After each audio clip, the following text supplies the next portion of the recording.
On Monday, September 30th, the Philippines faced the fury of Typhoon Julian, internationally known as Typhoon Krathon, which swept across the northernmost islands with tremendous force, compelling government officials to initiate widespread evacuations, suspend schools, and cease inter-island ferry operations.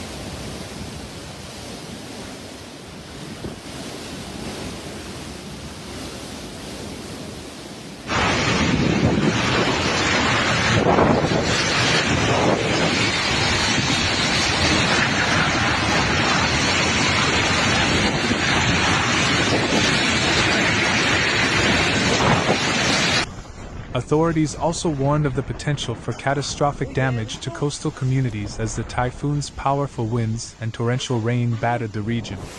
Typhoon Julian was last recorded swirling over the coastal waters near Balintang Island, positioned between the provinces of Cagayan and Batanes.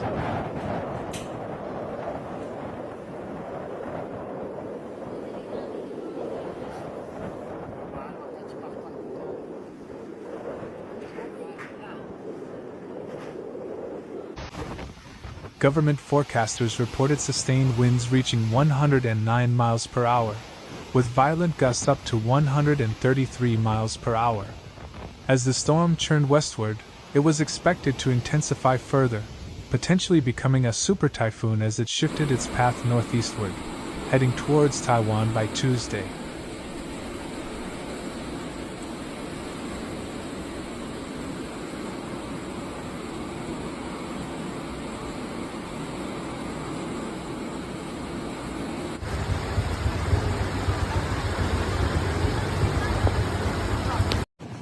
Though the storm's full impact had yet to be realized, there were no immediate reports of casualties.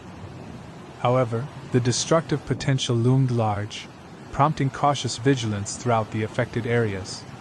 In the Batanes Islands, particularly the isolated island of Sabtang, known for its vulnerability to seasonal storms, the situation was tense.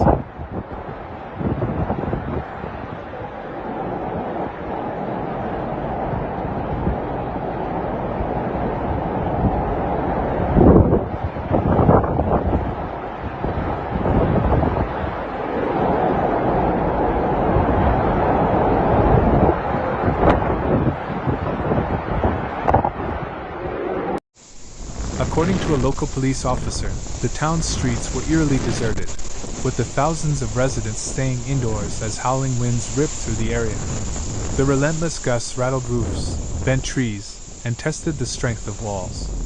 Batanes is renowned for its resilience, with its people well versed in preparing for the yearly onslaught of typhoons.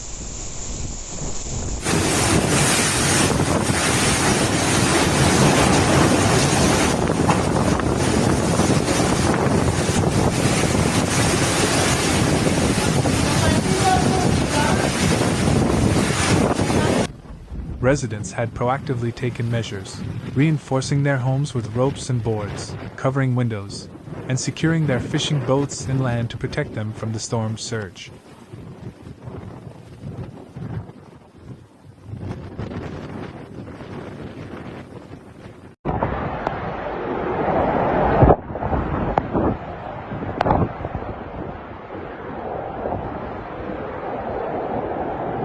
Meanwhile, in Cagayan Province, hundreds of villagers were evacuated from flood-prone and coastal areas ahead of Julian's arrival. Power outages began to affect several communities as the typhoon's outer bands began unleashing heavy rain and strong winds.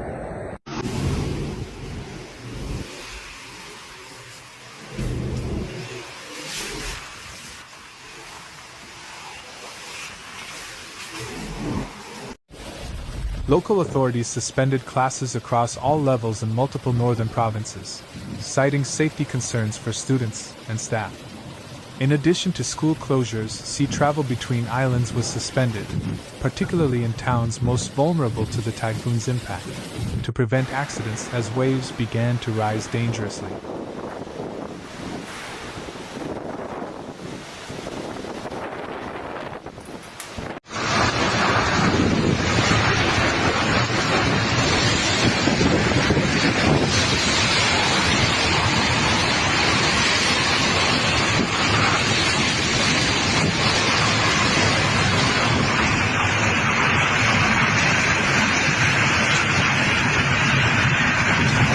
Although Typhoon Julian was moving slowly, it brought a persistent threat to the region.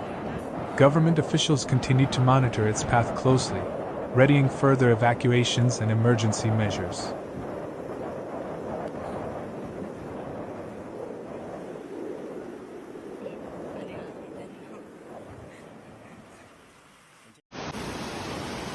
The Philippine Atmospheric, Geophysical, and Astronomical Services Administration provided constant updates, warning residents of potential flash floods, landslides, and storm surges, particularly in low-lying areas.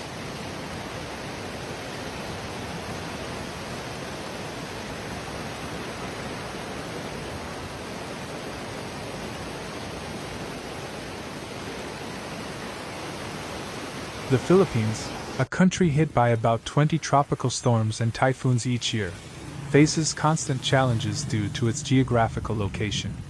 As part of the Pacific Ring of Fire, the archipelago is not only prone to destructive storms, but also volcanic eruptions and frequent earthquakes. This unique combination makes it one of the most disaster-prone nations in the world.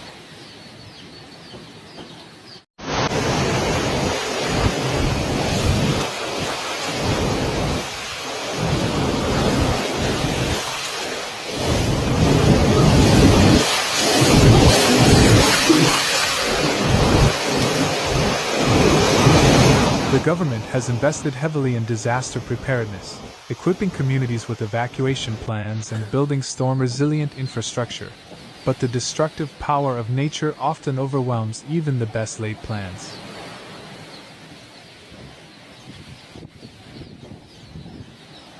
Typhoon Julian is just the latest in a long history of powerful storms that have battered the country, and although the residents of the northern provinces are accustomed to preparing for such weather events, the potential for devastation remains ever present.